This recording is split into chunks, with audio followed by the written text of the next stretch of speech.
के लंग्स की अलग अलग वॉल्यूम कैपेसिटी है। यस, हमने इनको अलग अलग वॉल्यूम कैपेसिटी के अंदर क्यों डिवाइड किया?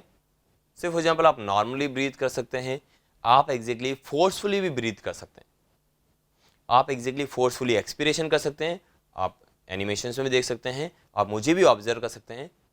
राइट, हम देखने जा रहे हैं फोर्सफुली एक्सपीरेशन। ये नॉर्मल एक्सपीरेशन ही था, और अब मैं आपको दिखाने जा रहा हूं फोर्सफुली इंस्पिरेशन। आप मॉडल्स में देख सकते हैं forcefully expiration, and then we have a forcefully inspiration.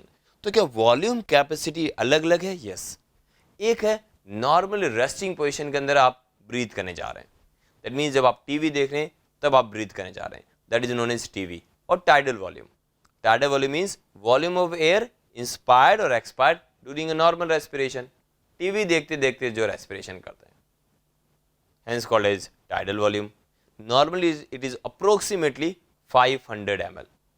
अगर अपने एक हेल्दी मैन को देखते हैं तो अगर 500 ml है मल्टीप्लाई बाय 12 to 16 टाइम्स, तो अप्रोक्सीमेटली 6000 to 8000 ml वो पर मिनट एयर ले लेता है।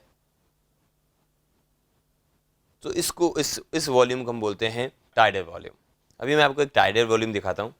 मैंने एग्जैक्टली पहले टाइडल वॉल्यूम लिया, उसके बाद में मैं फोर्सफुली इंस्पिरेशन और करने जा रहा हूँ। से फॉर एग्जाम्पल पहले आप टाइडल वॉल्यूम लेंगे एंड देन आप वापिस से और एयर लेने जा रहे हैं।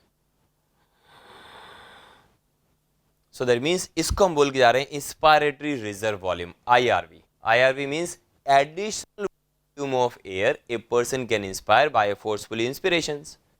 एवरेज कितना है? Approximately 2500 ml to 3000 ml। Expiratory reserve volume क्या होगा? एडिशनल वॉल्यूम ऑफ एयर आपने रिलीज किया, a person can expire by forcefully expiration. Say for example पहले आप नॉर्मल रिलीज करने जा रहे हो, अब आप फोर्सफुली रिलीज करोगे। आप मॉडल्स में देखिए, पहले एग्जैक्टली टाइडल रिलीज हुआ and now because of the very strong contraction in the internal intercostal muscles and diaphragm, वापिस से डायफ्राम बहुत ज़्यादा डॉम शेप का हो गया है and volume is drastically reduce. And जो वॉल्यूम जो बाहर की तरफ आया है एयर का वॉल्यूम वो बहुत ज़्यादा है, and that release volume is approximately 1000 ml।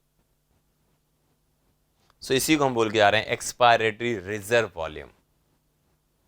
हम एक नेक्स्ट वॉल्यूम में देखते हैं। Right, volume of air remain in the lungs even after a forceful expiration is known as residual volume. पूरा का पूरा आप एयर निकाल सकते हैं बाहर, इम्पॉसिबल है।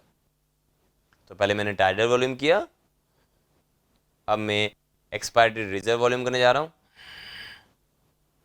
अभी भी क्या बहुत सारी एयर है लंग्स में? Yes, that is known as residual volume, remaining volume, remaining air, volume of air remain in the lungs even after a forceful expiration. Average is 1100 to 1200 ml. So क्या हम अलग अलग कैपेसिटीज के बारे में बात कर सकते हैं? अगर हम इन सभी को मिक्स कर देते हो, सभी वॉल्यूम्स को अगर हम ऐड ऑन कर लेते हैं तो हमारे पास में कुछ कैपेसिटीज आती हैं। ओके, और ये capacities known as pulmonary capacities बहुत ही यूजफुल है in diagnosis of various disease.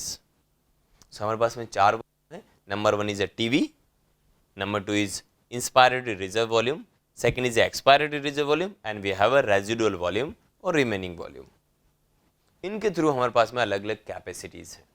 So number 1 is a inspiratory capacity, IC, total volume of air a person can inspire after a normal expiration.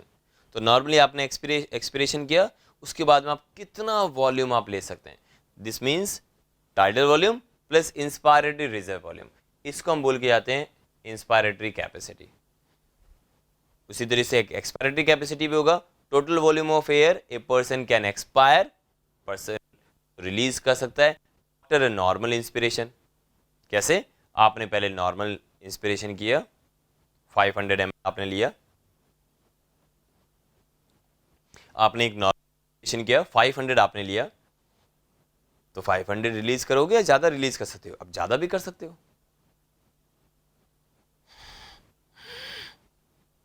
That means expiratory capacity की है कितनी है, normal लेने के बाद में कितना वॉल्यूम आप रिलीज करते हो, टीवी के बाद में कितना आपके पास में एक्सपायरेटरी रिजर्व वॉल्यूम है। टीवी करने के बाद में नॉर्मल आपने इंस्पिरेशन किया, नॉर्मली आपने एयर लिया, बाद में आपने कितना रिलीज किया forcefully, that means total volume of air a person can expire after a normal inspiration. This include tidal volume and expiratory reserve volume. उसी तरीके से इंस्पायरेटरी कैपेसिटी थी, इंस्पायरेटरी कैपेसिटी मतलब कितना एक्जैक्टली आप नॉर्मली एक्सपायर करने के बाद में कितना आप ले सकते हो। मॉडल्स में देख सकते हैं ये रिलीज करने जा रहा है, that means total volume of air a person can inspire, अभी ले आफ्टर, तो पहले इसने रिलीज किया टीवी वॉल्यूम का एंड देन वो फोर्सफुली इंस्पायर करने जा रहा है, so that is known as inspiratory capacity. और हम एक्सपायरेटरी कैपेसिटी देख ही चुके हैं। एक और कैपेसिटी आती है that is known as functional residual capacity, FRC, volume of air that will remain in the lungs after a normal expiration।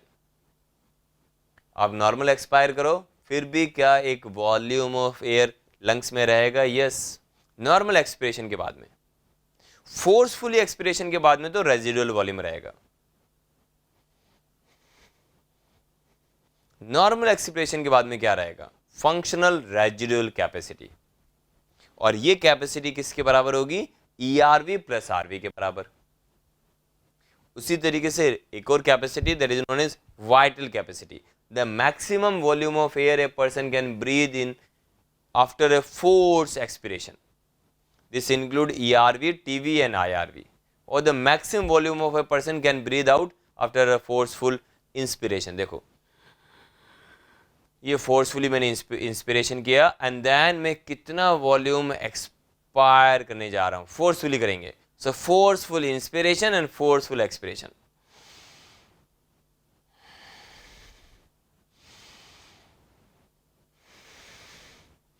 So that is a maximum volume of air a person can breathe. Total volume, total lungs capacity क्या बोलेंगे, total volume of air accommodated in the lungs at the end of the forceful inspiration। हमने forcefully inspire किया लेकिन मेरे lungs में पहले से भी तो एयर बहुत सारी रखी होंगी, यस। तो इसका मतलब अगर मैं इसको ऐसे समझूंगा कि यस टोटल लंग्स कैपेसिटी कितनी है, total volume of air accommodated in the lungs. Lungs कितना एग्जैक्टली एयर को अकोमोडेट कर सकता है at the end of the forceful inspiration. आपने पहले टीवी लिया, उसके बाद में एक्सपायरेटरी रिजर्व वॉल्यूम किया, प्लस आपका रेजिडुअल वॉल्यूम है, प्लस आपका इंस्पायरेटरी रिजर्व वॉल्यूम है। वाइटल कैपेसिटी आपकी कितनी है, उसके अंदर रेजिडुअल वॉल्यूम को ऐड कर लीजिए, आपको टोटल लंग्स कैपेसिटी मिल जाएगी। तो इसका मतलब ये सारी की सारी कैपेसिटीज हैं जो लंग्स की हैं। इन कैपेसिटीज के अंदर अगर वैल्यू चेंज होती है that means that particular person is suffering from a lungs disease. इस पायरोमीटर से हम आराम से उसको डायग्नोज कर सकते हैं। So I hope you like it.